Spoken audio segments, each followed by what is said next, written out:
Mohamed Bazoum a rencontré le chef de la délégation de la CEDEAO ce samedi. Des émissaires qui ont également rencontré le Premier ministre proclamé du pays ainsi que le chef des putschistes, le général Tchani.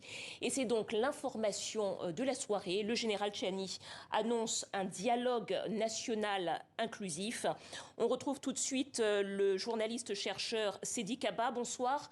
Bonsoir Sédik. Alors il semble que la situation semble complètement évoluer depuis une trentaine de minutes à peu près.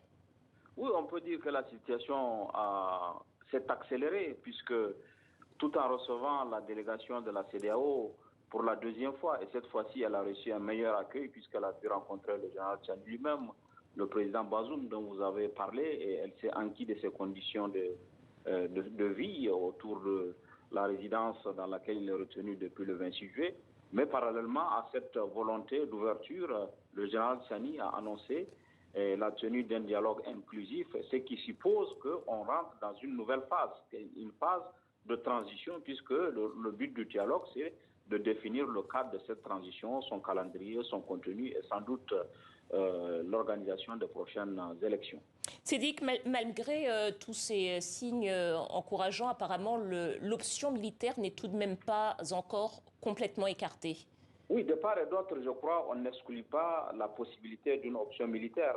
La CEDEAO, tout en envoyant sa délégation sur place pour la seconde fois, pour montrer sa bonne foi de poursuivre les délégations avec les militaires autour du coup d'État, maintient la possibilité d'une intervention militaire, puisqu'il y a eu une réunion de chefs d'état-major de la CEDEAO à Accra, et du côté de la junte aussi, on se prépare à cette confrontation, puisque le général Tchani a dit qu'une intervention militaire ne serait pas une promenade de santé. Et ça veut dire que les forces de défense et de sécurité nigériennes s'y préparent. On a même pu voir des volontaires aller se présenter pour dire qu'ils sont prêts à s'enrôler pour défendre la nation. Donc, de part et d'autre, on garde les deux fers au feu. Le feu du dialogue pour une option politique et diplomatique et aussi la possibilité d'une confrontation armée si cela devait se faire.